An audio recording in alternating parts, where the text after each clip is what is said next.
नमस्कार साथियों। मैं मुकेश परिहार यूथ एकेडमी के यूट्यूब चैनल पर आपका हार्दिक अभिनंदन करता हूं, स्वागत करता हूं, वंदन करता हूं।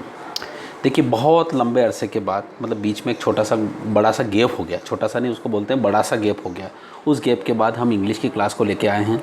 तो हमारे कुछ शुभ चिंतक हैं और हमारे कुछ मित्र भी हैं जो चाहते हैं कि इंग्लिश की क्लास को कंटिन्यू रखें। तो क्योंकि आने वाले समय में जब बैंक की एग्ज़ाम आएगी, फिर एसआई की एग्ज़ाम आएगी और जेल प्रहरी की एग्ज़ाम है, उन सब के लिए इंग्लिश बहुत ही इम्पोर्टेंट है।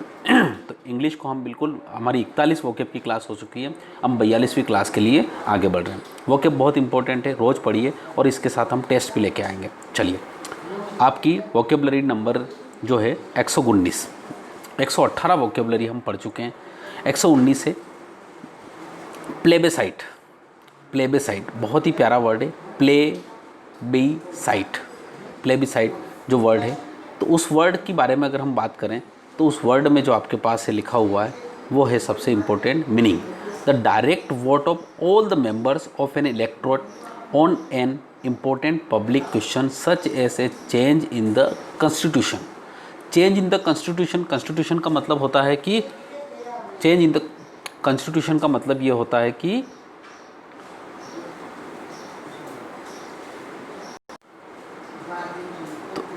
Change in constitution. कॉन्स्टिट्यूशन का मतलब होता है आपका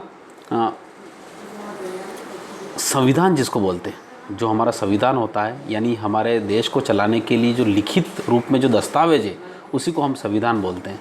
बस कुछ नहीं है, यहाँ वहाँ से सारे देशों से लेकर एक कॉन्स्टिट्यूशन बना रखा है, वो हमारे देश को चलाने के लिए। ठीक है, अब चलाते कौन है वो आप ही देखते हैं। तो द डायरेक्ट वोट, अब क्या होता है, रशिया में एक सरकार है, उस सरकार क्या बहुत सालों से वो वर्क कर रही है। तो वहाँ पर क्या होता है, उसको हटाने के लिए या फिर उसको बदलने के लिए किसी न किसी प्रकार से बदलाव कर रहे हैं वो कॉन्स्टिट्यूशन, वहाँ पे एक डायरेक्ट वोट किया जा रहा है। डायरेक्ट वोट मतलब होता है प्रत्यक्ष जो जनमत संग्रह। तो वहाँ पे इसका वर्ड हो रहा है कौन सा, जनमत संग्रह। सिनोनिम्स क्या होगा, इलेक्शन, पोल, पोलिंग, रेफरेंडम। रेफरेंडम का मतलब भी होता है किसी चीज़ का चुनाव। जैसे कि हम बहुत सारी वस्तुओं में से किसी वस्तुओं को चुनाव कर देते तो उसको बोलते हैं रेफरेंडम। इलेक्शन वर्ड आप जानते ही हैं, पोल भी जानते ही, पोलिंग भी जानती हैं। परंतु जब क्या होता है डायरेक्ट जनमत संग्रह हो, जैसे कि अपन बोलते हैं ना कि यार हमारे पास, उसके बारे में आप क्या जानते हैं, जैसे अभी हाल ही में कोरोना में क्या चीन ने फैलाया, तो उसका जनमत संग्रह। तो हम क्या करते हैं, व्हाट्सअप पे या फिर एक मैसेज आता है, उस मैसेज पे यस और नो करके लिखते हैं। तो इस प्रकार से एक जनमत संग्रह हो रहा है, तो वहाँ पर जो डायरेक्ट वोटिंग टाइप हो रहा है। ठीक है, तो एंटोनिम्स क्या है, यूनिलेटरल। यूनिलेटरल का मतलब क्या होता है, बिना किसी जनमत संग्रह, आपने जो डिसीजन दे दिया वो दे दिया। और डिसीजन का मतलब निर्णय।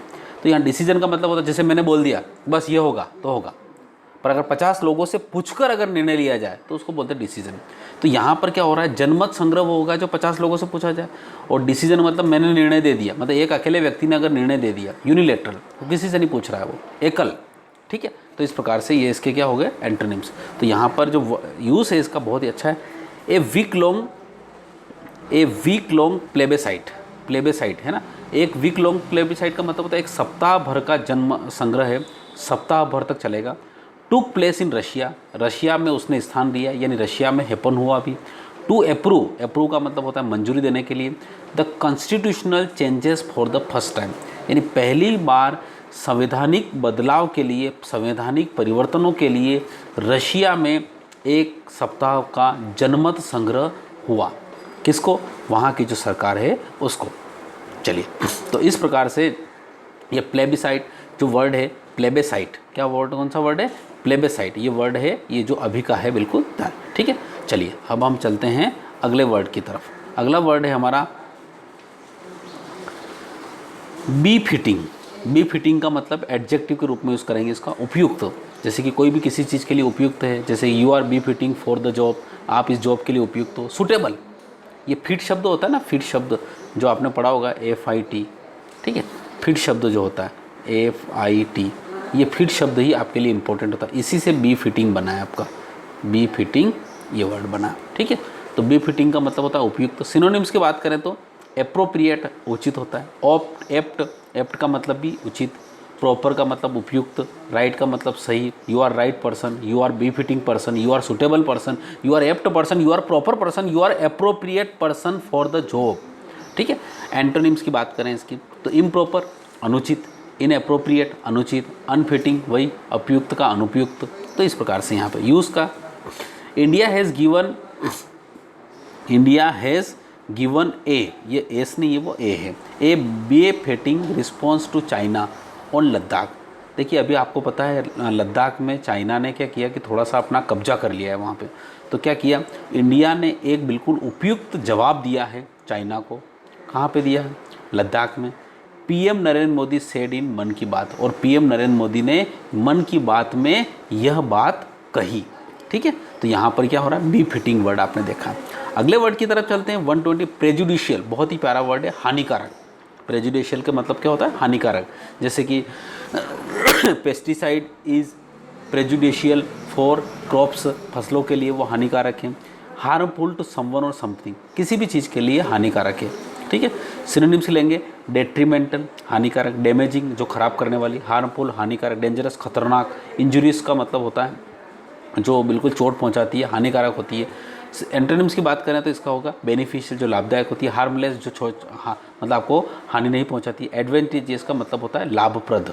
तो इस प्रकार से ये प्रेजुडिशियल जो आपका वर्ड है वो हानिकारक। देखिए एक बात बताऊं, बहुत सारे जो यहाँ पे क्या होते हैं वर्ड्स के लिए ट्रिक भी बताते हैं बहुत सारे, मैं आपको चीज़ मानता हूँ सब चीज़ें, पर ध्यान रखिएगा सबसे इम्पोर्टेंट है कि इन चीज़ों को रोज़ पढ़िए। मेरा इंग्लिश का प्रॉपर एक्सपीरियंस और यही बोलता है कि आप रोज़ पढ़िए इनको। प्रेजुडिशियल के साथ आप अपने खुद के भी लॉजिक लगाइए, सब कुछ लगाइए, पर डेली नहीं पढ़ेंगे तो आप इसको भूल जाएंगे। ठीक है, इसका यूज़ है the government justified the move, government ने क्या किया, जस्टिफाइड मतलब उसको सही ठहराया, न्याय किया उसमें। द मूव का मतलब होता है कदम यहाँ पे, और बेनिंग का मतलब प्रतिबंध किया 59 चाइनीज़ ऐप्स, यानी भारत ने 59 चाइनीज़ ऐप्स को प्रतिबंध करने का जो कदम उठाया उसके वो न्याय संगत किया। सेइंग द ऐप्स, और ये कहेगा द ऐप्स, और ये कहा क्या कहा कि द ऐप्स वर प्रेजुडिशियल, यानी जो ऐप जो हैं, जस्टिफाइड मतलब होता है सही ठहराएं। तो यानी यहाँ पे जो सेंटेंस है वो क्या है, the government justified the move of banning 59 Chinese apps, यानी सरकार ने 59 चाइनीज़ ऐप्स को प्रतिबंध करने को सही ठहराया। यह कहते हुए, सेइंग का मतलब क्या हो रहा है यहाँ पे, कहते हुए, द ऐप्स वर प्रेजुडिशियल, कि ये जो ऐप्स थे वो प्रेजुडिशियल थे, प्रेजुडिशियल मतलब हानिकारक थे। टू सॉवरेनिटी का मतलब यहाँ जी साइलेंट रहेगा। सॉवरेनिटी का मतलब होता है संप्रभुता, क्या होता है, संप्रभुता। इंटेग्रिटी यानी अखंडता, और नेशनल सिक्योरिटी यानी होता है राष्ट्रीय सुरक्षा, यानी यूँ कह सकते हैं संप्रभुता, अखंडता और राष्ट्रीय सुरक्षा के लिए ये बहुत हानिकारक है। इसलिए उन्होंने 59 चाइनीज़ ऐप्स को क्या कर दिया, बैन कर दिया। ठीक है, तो यहाँ पर आपने 3 वर्ड पढ़े। प्लेबेसाइट का मतलब होता है जनमत संग्रह, बी फिटिंग उपयुक्त, प्रेजुडिशियल हानिकारक। ठीक है, अब हम पढ़ते हैं वन वर्ड सब्स्टिट्यूशन की तरफ। ठीक है, वन वर्ड सब्स्टिट्यूशन पहला वर्ड है। हमने आज तक 200 वन वर्ड सब्स्टिट्यूशन पढ़ चुके हैं। ठीक है, 201 है। One who is employed to look after a house ETC, एक ऐसा आदमी जो एम्प्लॉय किया गया हो, किसी चीज़ को मतलब रखा गया हो, लुक आफ्टर ए हाउस यानी किसी घर को साफ करने के लिए, उसकी देखभाल करने के लिए। लुक आफ्टर मतलब देखभाल करना, तो उसको बोलते हैं केयर टेकर, और इसका हिंदी अर्थ होता है रखवाला। क्या होता है इसका अर्थ, हिंदी अर्थ रखवाला।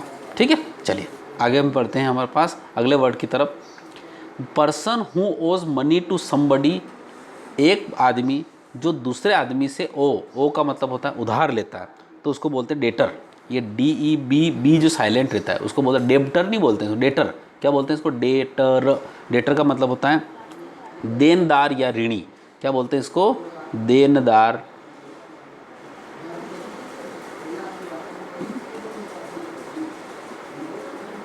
या ऋणी। ठीक है, चलिए आगे चलते हैं हम अगले वर्ड की तरफ। आइसोलेशन बहुत ही प्यारा वर्ड है, आपका सुंदर सा वर्ड आ गया है ना, जो अभी आज की तारीख में कोरोना में बहुत फैला हुआ है। आइसोलेशन फॉर पीपल और एनिमल, यानी लोगों और एनिमल को आइसोलेशन मतलब एकांत में रखना। देट में कैरी इन इन्फेक्शस डिसीज़, यानी जो बिल्कुल संक्रामक जो डिसीज़ है उसको फैलने से बचाने के लिए उनको क्या करना, उनको दूर रखना। कि कहाँ पे रखना, आइसोलेशन में रखना। उसको बोलते हैं क्वारंटाइन। क्या बोलते हैं उसको, क्वारंटाइन, इसको हिंदी में बोलते हैं संगरोधन। संगरोधन बहुत प्यारा वर्ड है, संगरोधन। ठीक है, तो अब टेंशन में आप है ना, किसी कोरोना वाले व्यक्ति के संपर्क में नहीं रख देने, आपको संगरोधन कर दिया जाएगा। संगरोधन का मतलब तो क्वारंटाइन, क्वारंटाइन का मतलब हो रहा है कि आपको एक अलग थलग रख देना, है ना, लोगों से उस बीमारी को फैलने से बचाने के लिए आपको अलग सा रख देना। ठीक है, ये पशुओं में भी बीमारी होती है तो उन पशुओं को अलग रखा जाता है, तो जो इंसानों में होती है उसमें रखा जाता है। आप अगर कहीं दूर से आएंगे तब भी आपको क्वारंटाइन किया जाएगा। One who can use sword, एक ऐसा आदमी जो तलवार का यूज़ करता है। सोर्ड, सोर्ड क्या बोलते हैं इसको? सोर्ड, सोर्ड्समैन क्या बोलते हैं इसको? सोर्ड्समैन। सोर्ड्समैन का मतलब होता है तलवारबाज, सोर्ड्स का मतलब होता है तलवार, और जो आदमी तलवार चलाता है उसको बोलते हैं सोर्ड्समैन यानी तलवारबाज। एक ग्रुप ऑफ आर्टिस्ट यानी कलाकारों का एक समूह होता है, उसको बोलते हैं ट्रूप। ट्रूप, ट्रूप ध्यान रखना, TROUP, ट्रूप मतलब होता है कलाकारों, यानी इसको बोलते हैं कलाकारों का दल। ठीक है, इस प्रकार से आपके पास ये 5 वर्ड आए। ठीक है, तो आपने यहाँ पे केयर टेकर, डेटर, क्वारंटाइन, सोर्ट्समैन और ट्रूप, ये 5 वर्ड पढ़े। अब हम बात करते हैं यहाँ पे, अगर बात करें तो टेस्ट यूरसेल्फ। टेस्ट यूरसेल्फ का मतलब होता है वही पिछले 5 शब्दों के बारे में आपको बताना है। देखिए अभी तक ये बहुत बड़ा गैप है, इसलिए जब भी इस सेशन को पढ़ें तो सबसे पहले तो यहीं पर रोक के ना आपको पुराना सेशन पढ़े। पहले डिसक्रिएट का एंटोनिम्स लिखिए, प्रूडेंटली का सेंटेंस बनाइए, और फोली को आपको सिनोनिम्स लिखिए, और a place where wild animals live, one who supervises in the examination hall, और जो, तो ये 5 शब्द आपको बनाना है। देखिए बिल्कुल मैं आपको आशा करता हूँ कि ये चीज़ें आपको समझ में आई होगी, चीज़ें आपने बिल्कुल ध्यान से पढ़ी होगी। तो इस प्रकार से आपने यहाँ पर वोकेबलरी का 42वां सेशन पढ़ा, जिसमें अपने 205 आज की तारीख में 1 वर्ड सब्स्टिट्यूशन हो चुके हैं, और 118 से लगाकर आपने आज 119, 20 और 21 3 वोकेबलरी और पढ़ी है। ठीक है, आशा करते हैं आप कुछ चीज़ों में कुछ चेंजेस लाएंगे। आने वाले समय में जो SI है, जो जेल प्रहरी है, उसके हिसाब से भी हम पढ़ाई करेंगे। ठीक है, सेशन को कैसा लगा ज़रूर बताएं। आप हमें लाइक करिए, शेयर करिए और सब्सक्राइब करिए। Thank you so much. जय हिंद, जय भारत।